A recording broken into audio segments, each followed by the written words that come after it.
myself, M to the Rock, we highly endorse our guest, Kenny Weiss. Kenny, welcome to the show. Hello, Michael. Thanks for having me. I appreciate that. Thank you. I am so excited about this, and we can go on and on, and but I want to start out because we had a pre-meeting before we went on the air, and it was the first time that you and I have ever talked. And Yeah. what was so beautiful is I felt like I already knew you, Ah, and that power of connection. Because when I watch your snippets and your videos, I know that I'm connected because I'm doing this, ah, right? So the yeah. people who are listening on audio, I'm nodding my head up and down. And when I do that, there is a connection. And when I feel connected, there's a feeling of hope. Mm. I'm not alone. I'm not alone. But who is Kenny Weiss? Who are you? And just your elevator pitch, what do you do? Well, quite a few things. I'm an author, a speaker, podcaster, YouTuber. I would probably call myself more of a teacher and healer. Um, Okay. you know, I my life was a mess, and like all of us, childhood trauma, addictions, married two narcissists, nearly took my life, played a couple of pro sports I see now I never wanted to play. All I was ever doing was self-victimizing. And, I sent by the time it's like 20 or 20, I think I was 21 was the first time I started looking for help and reaching out to counselors. And I went through many of them. And sadly, counselors, therapists, psychologists, psychiatrists are primarily trained to diagnose and prescribe medication. They're not taught how to heal. Well, I finally got lucky at 38 and met a guy named Mike Pinkston who went and learned all the things you need to learn outside of, what they learn in school. And he's the one who started, to impact my life. And he recognized, in his words, I'd only been seeing him a couple months, and he said, "You have a gift. You need to come work for me." And, I wasn't, I had too much recovery to do and all of that. But eventually what I ended up, well, let me just say this. I was in his office for my first appointment. I told him how my mom was an alcoholic, and I woke up at 10 years old just to use the bathroom at night. I opened up the door, and there she was, passed out naked on the toilet. And I literally felt myself like Star Trek, the buzzing starting in my feet, and I was screaming, "I'm dying, I'm dying." And I just split like that. That just broke me open. And so I told him about that. My first wife, in working with him, I discovered she was a borderline personality, narcissistic sociopath, and there was physical abuse and emotional abuse, and anyway, I was just kind of laying out my life history, and but not thinking the childhood had much to do with it. And I summed up my kind of life story up to that point. I think I was 38, and I said, Mike, I just don't know how to be a man. And he said 13 words that changed my life. He said, Kenny, when I was in your shoes, I went and became an expert. And that phrase just clicked. If he Right. suggested a book or a class, I took it. And in the process of doing that, I started to feel better. Things started to change, and the addictions dropped. All these problems in life started to change, and then the reason I got into this business was I almost took my life after I married a second narcissist. She was much better than the first, but I'd recovered some, but I had more to go. Or you were And just sicker. yeah, well, like I said, I'd improved, but I wasn't far enough along. And Right, but right, right, look, I adore both women. They saved my life. If it were not right. for those women, because we pick those women, what people don't realize is we pick these people to teach us how to find ourselves. And that's a whole complex, that's everything I teach. I don't want to get into that in this Yeah. moment, but they're not the problem. They're the solution, but you have to know the process to discover the solution. Well, that was my frustration. I spent 3 days contemplating taking my life because the withdrawal from that relationship was so severe. Yes. And what I realized was, I was writing my kids a suicide note, and I could write about how much pain I was in, but when it came to just, trying to justify why this is best for everybody, I'm like, well, that's codependent, that's transference. Like, because I went and became somewhat of an expert at that time, I knew too much psychology. I couldn't outshrink myself. And then I had another realization. I went, I shouldn't be here. I'd been pursuing recovery at that point for God, 15 years or something. And here I am.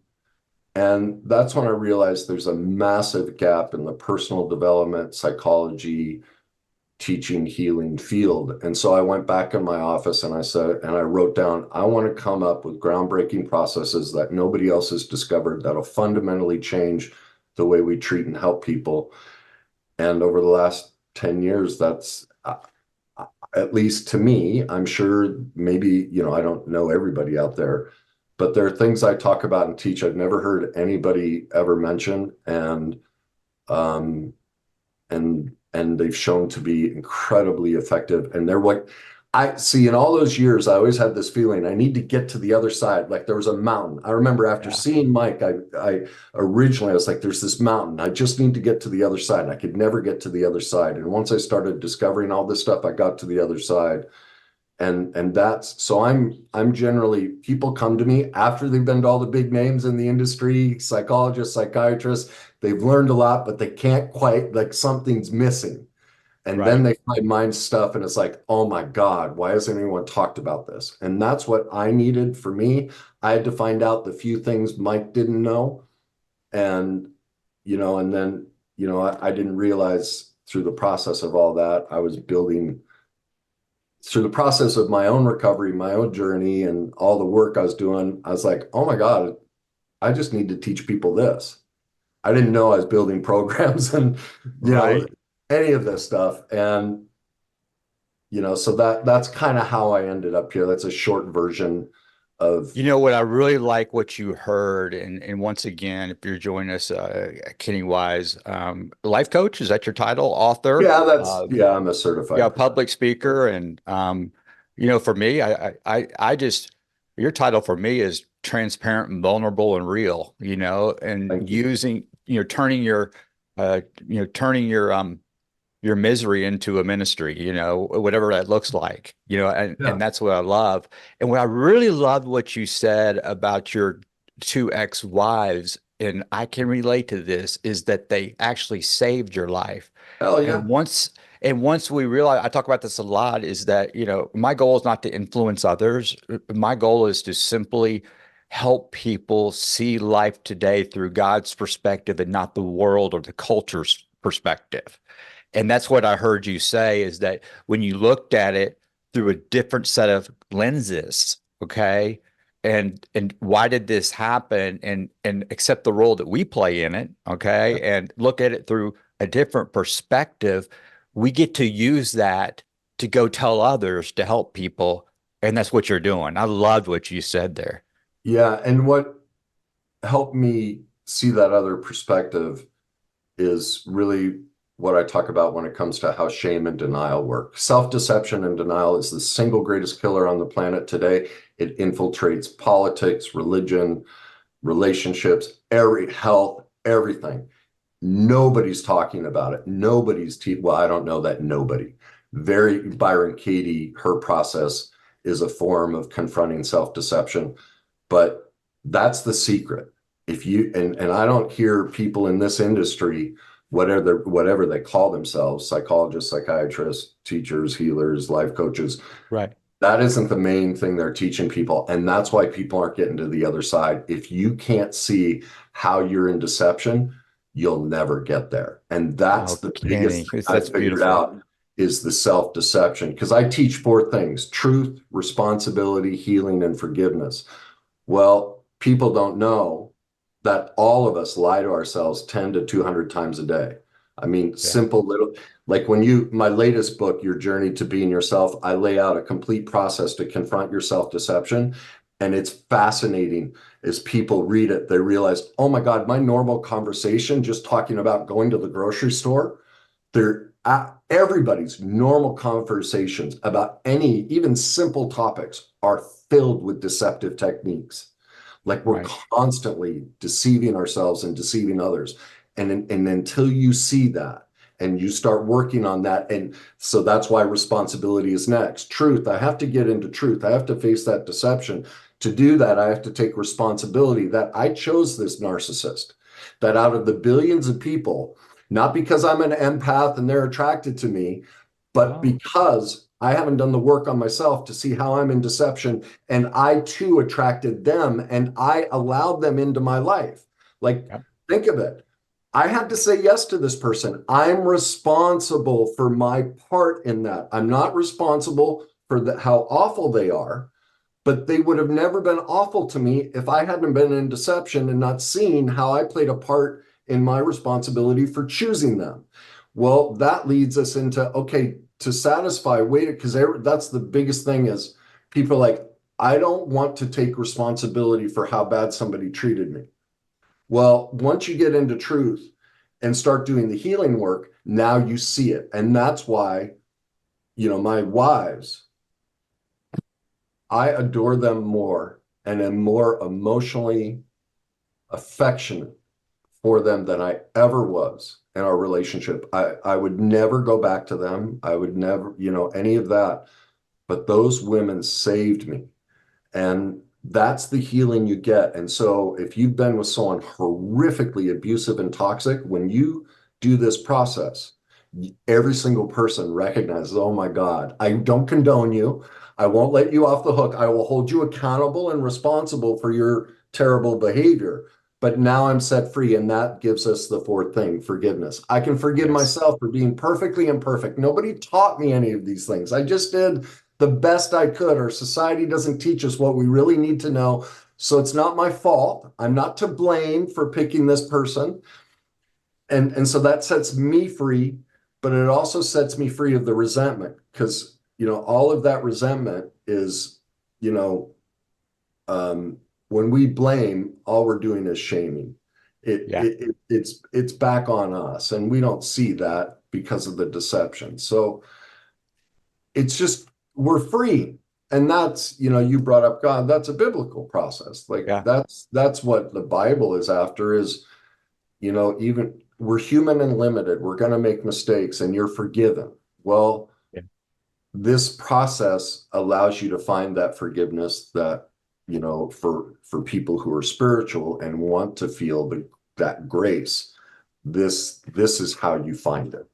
You said talking about forgiveness, you're very elegant with your wordsmithing. When I'm asked, Michael, you're truly forgiven, and how can you forgive a grandfather that since the day you can remember as a child, sexually abusing you? I mean, how can you forgive him? And I have forgiven him, and it's like your ex-wives, he's buried, he died, but here's how I forgave. And it's like what you said, is I had to accept the role I played in it. And people go, "What? Yeah. You played a role in that?" And I said, I did. And the role that I played in it was I chose to hold on to the resentment. Okay. I don't Beautiful. forget it. It's a wound, but I'm not resentful. And once I forgave, okay, it has opened up so many different things where when I speak and and share this forgiveness, how men will come up to me that can relate to sexual abuse where I can't go to a wall urinal, I have to go into a stall and shut the door. And I was literally speaking at a treatment center, and I was brain locked, so I go in the bathroom and say, "Hey, God, put the words in my mouth, woo woo woo," and I noticed I couldn't go to a wall urinal because the guy there and one was empty, so I went into the stall. So when I came out, I shared this story, what I just experienced of what I'm still suffering. And there was a gentleman that started crying. And he came up and hugged me. He says, "Thank you for sharing that because I do the same thing." And then driving home, it just hit me that how, God was using my grandfather today as a result of forgiveness to speak through Yeah. and share that. And then, like 3 weeks later, I'm getting thousands of emails from all the prisons and jails in the country that man was a bigwig at Securus Technologies, government communication, and he put into the rock on every tablet in every prison in every jail so they can hear, what we talk about. And this show here will be an audio on every tablet in every Yeah. jail and every prison for all the inmates to listen to.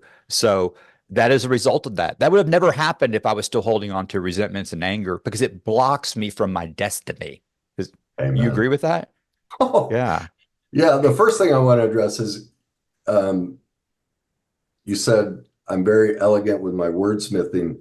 Um, I have to own that, many times when I watch things I say or do, I don't feel that. Oh, it's a I gift. watch It's people very like good. watch people like Gabor Mate, and I'm like, oh, he's so much. I wish I could. Or Jordan Peterson, his depth and breadth Yeah. of met like he just remembers everything, and I'm just like, man, I'm not that. So All right, there, Kenny, I'm gonna there coach are you. moments where I can let in and accept that compliment, and certain pieces, I'm like, wow, I really like the way I put that together. But I'm still insecure about the way I communicate things and that I don't always find the right words that I'd like.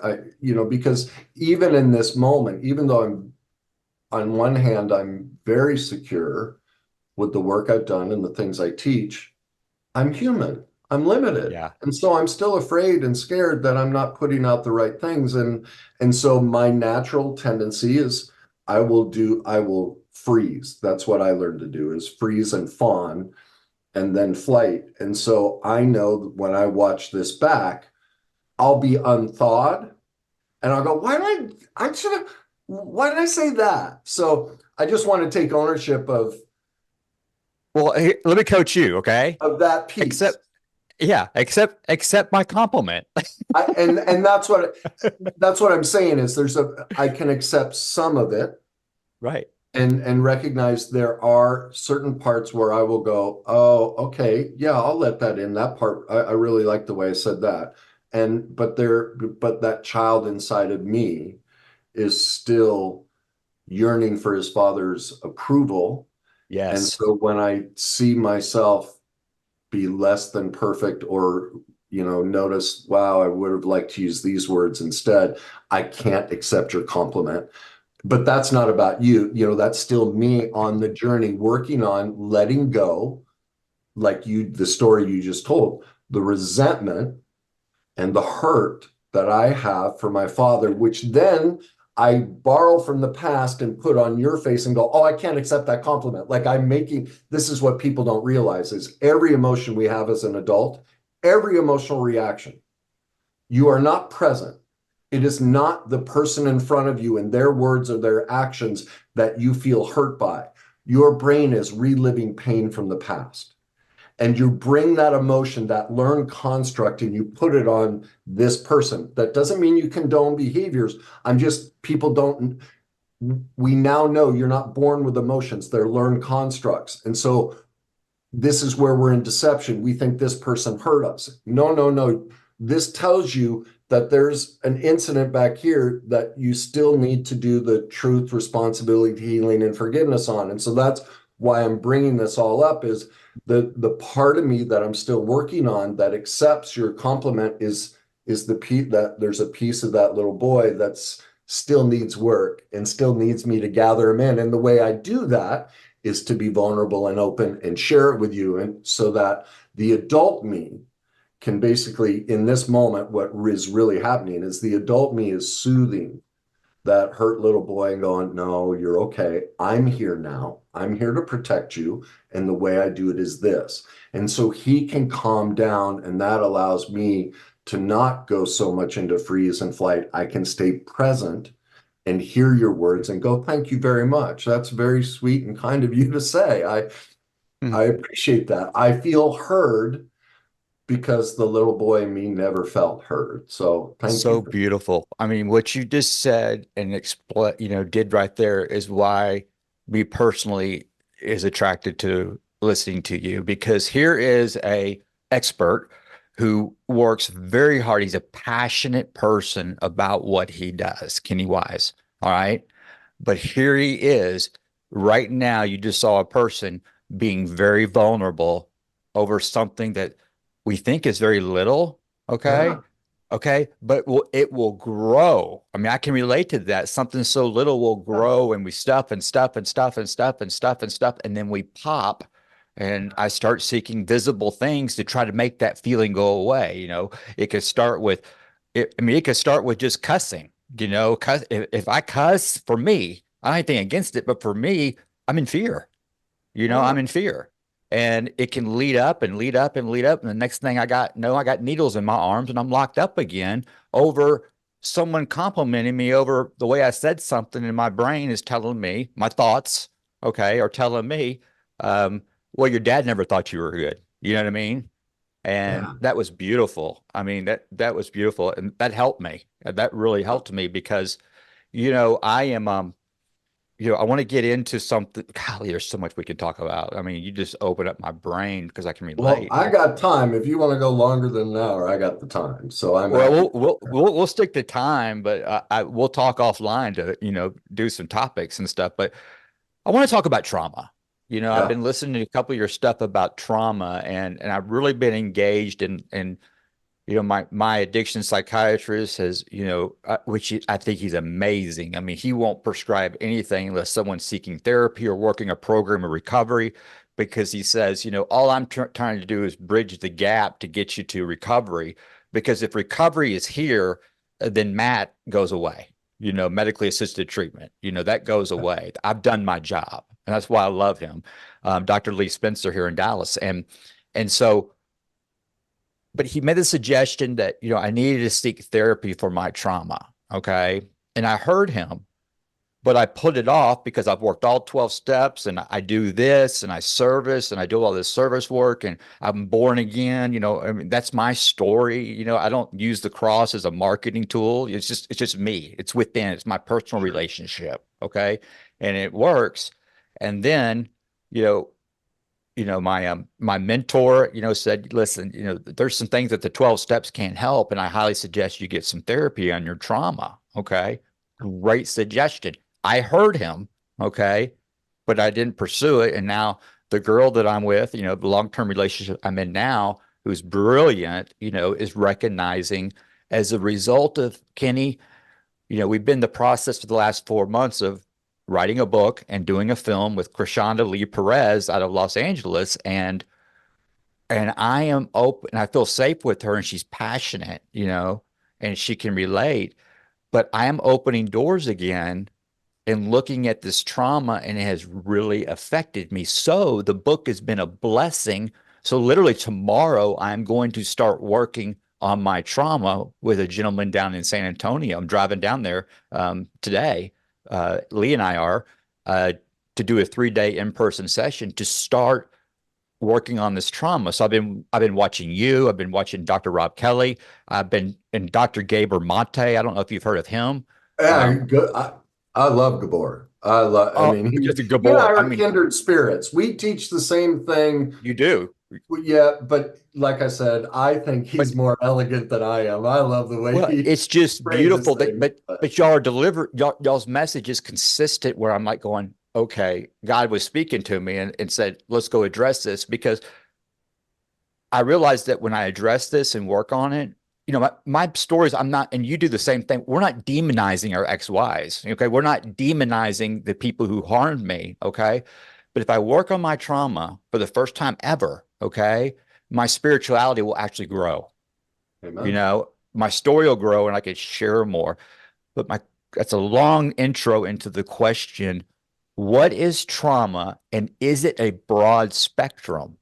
And what is the solution to trauma?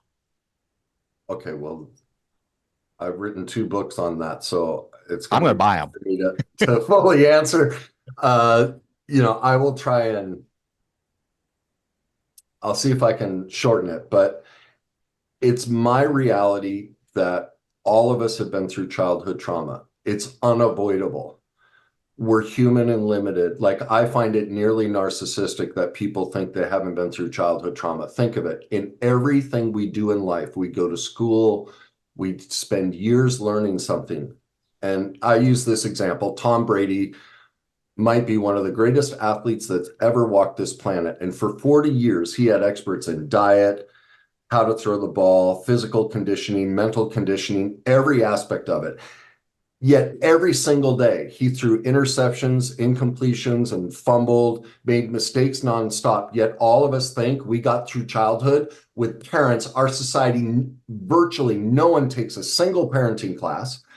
Virtually no one heals their own existing childhood trauma, and they somehow think they got out of childhood without trauma. Like, think of how much deception there is in that, how much denial and a lack of education. A simple example, and most therapists, psychologists, and psychiatrists, and the people who make up the DSM, they wouldn't call this trauma, and this is the problem.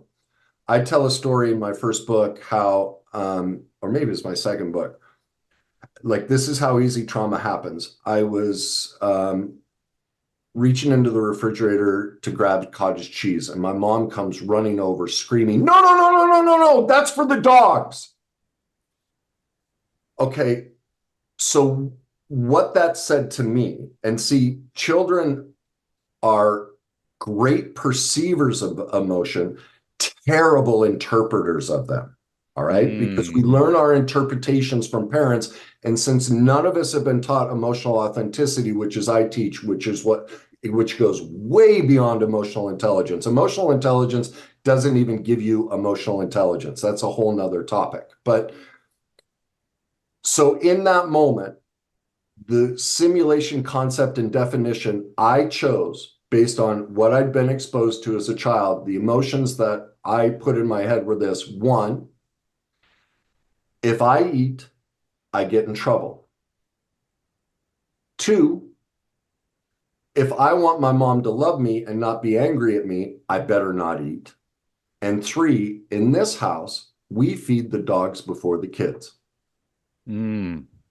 From that point forward, I starved myself for almost over 30 years. I'm playing pro hockey and I'm living off super big gulps and ding dongs. If you ask me to go eat, I'd say, God, I hate eating. It bores me.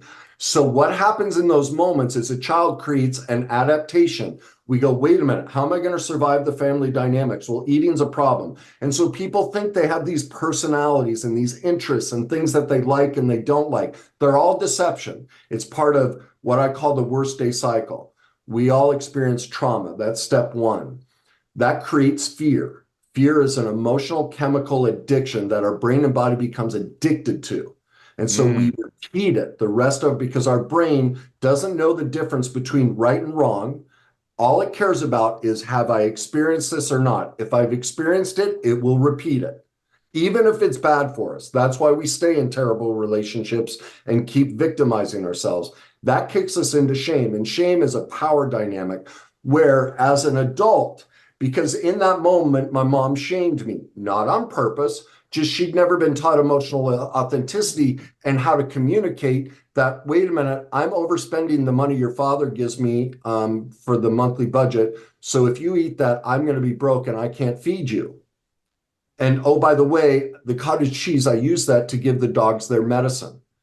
But because she doesn't have containment of herself emotionally, she dumps her own worst day cycle right into me. So her shame, it's called induced shame. My mom hasn't dealt with her trauma. She induces it into me. Now I carry it. So now I'm embodying my mom's unhealed pain. And then once we become an adult, we then self-victimize. That's why we pick the narcissist, that we pick all of these people, and the trauma we experience as a child, it's a form of repetition compulsion, but I don't want to get into that. That makes sense. That makes sense. Yeah, they never, Janae, Freud, they never concluded that process. Well, my worst day cycle to me concludes, wait a minute, this is what we're doing, but they just had some things wrong. And I lay that out in my latest book of, that's why I call it the worst day cycle. And so the reason is this: as a child, I was powerless. I can't feed myself. I can't work. I can't leave. My life depends on mom and dad. So I have to create the adaptation of, I'm not hungry. But now as an adult, we then choose to victimize ourselves because now I have power. I have the choice. I can pick the narcissist. I can pick all of these things and victimize myself with it. But because of our society, the lack of understanding all of this, to protect ourselves from admitting that what my mom did was childhood trauma. We all go into self-deception and denial, go, nope, it's them. They're the problem. And so Right. ultimately, your base question was, what is trauma? Trauma is any event where you had a negative emotional reaction and it creates either a falsely empowered reaction or a disempowered reaction. So my reaction to my mom was both disempowering. I disempowered myself by starving myself, but then I came over top of it and falsely empowered by myself by controlling myself and others around food. And so these are very complex dynamic. Like, this is why you have to go become an expert, like Mike said, so you can see how you're doing all of this to yourself. That's the shame. And then you're denying the truth that, wait a minute, I'm the one who's now responsible. Remember, truth, responsibility, healing allows you to see how all of this is going on. Well, from that place, I can forgive my mom. Oh my God. My parents were 16, 18 when they're married, 21 and 23 with 4 kids. Yes. She was abused as a child. She was adopted. Yes. Dad was beat to Yeah. death, filled with rage. He didn't hit us, but he was so detached. Well, I can have empathy. Here's the key. People use, this is where people get stuck when they talk about their parents. They go, yeah, but it's not my mom's fault because of everything I just listed. They use but. And so, Which negates everything they just said. exactly. And you have Yeah. to learn to switch from but to and. And so what that Yes. sounds like is, yeah, my mom went through all of this stuff and abuse and everything.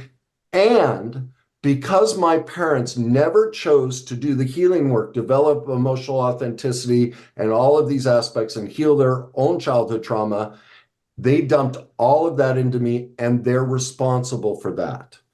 And it's loving for me to live in truth about their perfect imperfections and how that affected me. And so we are both on this journey together. So it's and, not but. Both are true. Yes, they had no choice and no chance, especially because society never taught. Look, we're only 50 years. This is what people don't realize. We're only 50 years in to actually dealing with emotions and trauma and childhood. And it all started with Oprah, Phil Donahue, all the talk shows. Previous to that, we didn't deal with any of these things as a society. So You're the right. equivalents, this is what I point out. Emotionally, we are so uneducated and so underdeveloped as a society, it equates to us not even recognizing that the earth is no longer flat, that we don't know how to make tools or build fire. That's the cause of everybody's dysfunction and struggle, is that because people don't know it's wrong. You do not become your thoughts. Every single thought you ever have is generated by an emotion and feeling. It's how our brain works. We know that neuroscientifically, and that's another thing that psychologists, psychiatrists, people in this industry, they're trying to teach people to change your thoughts. Complete waste of time. You have to change the way you feel. And so think of it. Did you play sports growing up? I did. I play golf. Okay, me too. Yeah, I played golf professionally. So, okay, remember this. So I was You a won a caddy on the tournament. tour. I was a caddy on the tour for Lanny Watkins for 5 years. I knew I recognized you. Really? That's okay. Now I was like, there's something about him. Yeah, okay. That makes sense. All right. Now I was When did you hold on? something. We I'm got like, to. When did you play? When did you play the well, tour? I didn't play on the tour, but when Lanny was playing, I was watching, I was growing up watching all of that. So Yeah. at any rate, well, think of it this way. Remember when you go to a tournament and you woke up and you're like, oh no, something doesn't feel right. Today is not going to go good. Oh my God, I'm going to shoot 82. Oh no, no, no, no. And what'd you do? You threw thought at it. Come on, Michael, you can do this. Be positive. You're going to play great. And what'd you shoot? 82. The Yeah. thoughts didn't change anything. Yeah. Now think of the reverse. You woke up and you went, oh, 65. I'm going to birdie the first 3 holes. Like, you can't I'm touch shooting it. 0 today. Yeah. Exactly. Did you hear the difference? Yeah. Yeah. It's the way you felt. It's Yeah. not the way you thought. You woke up with 2 different feelings. The only way you can turn an 82 into a 62 is you have to shift the way you feel. Yeah. Because what you're feeling, that gut feeling, is driving the thought that I'm Yeah. not going to play well. And conversely, the gut feeling is I'm going to play well. And Yeah. that's the big one of the, well, there's several big gaps, but that's one of the biggest gaps in people trying to help others is they're trying to change their thoughts. Waste of time. You have to give them the process, and it's a simple process. What I teach people is whenever anything is going on in your life, ask yourself three simple questions. What am I feeling? Well, most 70% of the population is detached from what they're feeling.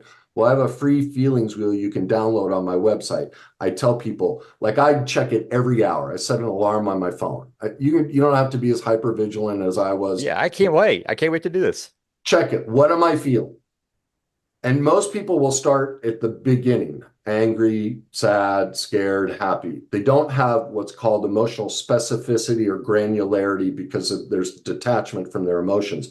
But the wheel goes out and gets more specific emotionally. And as you grow more, then I tell people use a thesaurus because there are millions of emotional words, but you can't fit them all on the wheel. But anyway, you start with it and you go, okay, I feel frustrated. Next question number two is, where in my body do I feel it? Because we store all emotional trauma in our body. I feel it in my stomach. I feel it in my, whatever it may be. If it's in multiple places, ask yourself which one is the most, is the heaviest, has the most feeling to it. Then ask yourself, what's my first memory of having this thought and feeling? Hmm. Most people will remember something in the last week or two, or maybe the last couple of years. Write it down. Okay, well, I felt frustrated when I went to work last week and the boss said blah, blah, blah, blah. Okay, write that down. Okay, what's your next memory before that? Well, that was when, I got cut off by a driver. Okay, what's before that? Keep going back. Eventually, you're going to land at, oh my God, I was 4 years old. And I wanted my dad to throw the football to me, but he kept throwing it to my older brother. And Yeah. in that moment, I felt neglected, abandoned, invisible. Oh Hmm. my, and there's the proof of the worst day cycle. And your feeling in this moment has nothing to do with this moment. Yeah. You're reliving your childhood trauma. And that's true for everybody because emotions are learned constructs. And so thoughts are useless. You have to become an expert in your worst day cycle and how you're reliving your unhealed childhood trauma. And that's how all of us work. That's why trauma, everyone's been through it, because whenever you have a good or negative reaction, all you're doing is reliving your childhood. Well, if you Yeah. don't know that, you got no shot. Yeah. And the big book and lots of these things don't teach Yeah. that. Yeah. And You're right. that's the gap. Like I've been through the 12 steps, all of that great process, but that's why I got into this. There are gaps. Right. Nobody's teaching that this is what you need to do. And then you need, I teach what I call the authentic self cycle, which reconnects you to your authenticity. That's the truth, responsibility, healing, and forgiveness. And so what I teach people is how to rework that emotion. And that becomes the new emotional chemical addiction that replaces the fear, shame, and denial response. And Wow. that's how you heal the trauma. It's a much more elaborate process, but that's a basic. I love the solution that you say because it makes sense. But the takeaway from that, the real that I can relate to that has truly got me free was to look at it through God's perspective, not my perspective, and go, you know what? The grandfather who was sexually abusing me is my mom's dad. My mom who's physically abusing me. And I was always told that I looked just like him, acted like him, my mannerisms were like him, my handwriting was like him. Oh, But in her defense, she didn't know what he was doing to me. Okay. yeah. But I also, my mannerisms are very similar to my mom. So she was looking at herself and she was scared and doing everything she could so I wouldn't turn out to be like her and her dad. And then I looked at her going, well, I can't imagine the childhood she grew up in, with him. And Yeah. then I even got research on my grandfather and understood his childhood growing up. So I made the decision to take responsibility and change the cycle, to Yeah, change the cycle. And that's and to that's work the on thing me. is we can want to be different than our parents, but unless you get into you do the authentic self-cycle recovery work of truth, responsibility, healing, and Yeah, forgiveness, I love that. just thinking about it won't do it because your emotions drive every action you ever take starts with a feeling, Yeah. not a thought. So if Yeah. you want to change how you're living your life, you have to change emotionally. And that's why I teach emotional authenticity, because everything starts from that. And so your mom couldn't change. Her thoughts were, I want to be different, but she'd never healed the emotions. So she's not even in touch or present to how her emotions are driving her behavior. Right. And the other aspect to this is your grandfather. People don't molest children unless it's been done to them. Right. They're just reliving what's done. And that's the worst day cycle. Trauma, fear, shame, and denial. They're just stuck reliving their trauma against themselves, but now he's in control of it. Now he's shaming and belittling himself. It happened to him. So now he's going to induce that shame into somebody else to try and reconcile. But all it does is boomerang back and keep him stuck. But no one's taught him any of this stuff. So he's doing the best he can. And he's also responsible for choosing not to learn how to stop it. It's That's both. right. It's not one or the other. They are both together. And that's the forgiveness piece. And so that's where I have to be responsible and go, yes, look, you can't be blamed for doing something you weren't even aware you were doing. You're just doing the best you can with the information you have at the time. Right. Now, for people listening to this for the first time and hearing what I'm saying, this is the first day in your life you have ever had a choice. You didn't even know emotions ran your life. You didn't know about the worst day cycle. You didn't know about any of this. So you're not to blame for anything before this. And from this day forward, you have an opportunity, if you choose to go learn. Now, if you choose not to, you're responsible for that choice. I don't know if I'd blame myself, but I would hold myself accountable that, like you said, several times I've had the opportunity to look at childhood trauma. So you weren't ready, and that's fine. There's I detail the process of change, and that's how it works for most people. And we are responsible for the outcomes that happen during that period. But it's not I personally wouldn't shame or belittle myself. That is also part of the change process, is we Right. will know what to do, or we know what we need to do, but we can't do it. And that's all based on childhood trauma too. And Right. so all we're ever trying to do.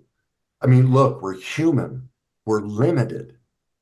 We're not perfect. And Right. so even when we know what to do, we won't be able to do it. Yeah, That's it's okay. progress, not perfection. And Exactly. Kenny, this is, oh my God, this has been great. There's so many things, great topics that that we can talk about. And I would love to have you come back on the show and to deliver these messages of hope. It's what it is. A little promo for you, for the viewers and the listeners. The four things that Kenny shared with us. Okay. I'm challenging you to do these four things. And what is the name of the book again? Well, I have two books. My first book is called Your Journey to Success, and that lays out the worst day cycle. My latest Okay. book, which just came out, is called Your Journey to Being Yourself. And that it takes the concepts in my first book and goes to a whole nother level, especially around shame and denial, which are the secrets to recovery, shame and self-deception. That's all And right. That's right. And so the four things are truth. yes, What's the next one? responsibility, Responsibility, healing, and forgiveness. healing, and forgiveness. We challenge you to work those four things. All right. Just do it once. Okay. And if it doesn't work, I'll refund you all your misery. You know what I mean? And if they So want to do that, my books, my videos, my classes, that look, I have given out hundreds of thousands of dollars of free content. yeah, There's so many free downloads on my website. There's a free class on my university classes. thousands of videos. Like there's even a thing on my website. As soon as you open up, it says, ask Kenny, you can type in a question. Why does a narcissist do this or whatever it may be? And it pulls from all of my content, gives you the answer, and then it gives you a bibliography of, well, you can learn more from this video, from this download, from this book. Wow. Like it is an encyclopedia of recovery, and it's free. Like I pay so that people can Ah. just, they don't have to go to YouTube and go, how am I going to find an answer? They can just come to my website. And if I've talked about it, there it is. And it gives you. And your website is what? KennyWeiss.net. KennyWise.net. We will have that in the description, and we will have, as you can see, some pop-ups are going on with Kenny's name and his website. Make sure you visit the website. And I want you back on. I want to dive more deep into what is narcissism, what is mental health, the solution. Also, medication, talk about medication, and also do a show on inner child. We hear that word a lot, but what does that mean? And I think those are really good topics that we can talk about.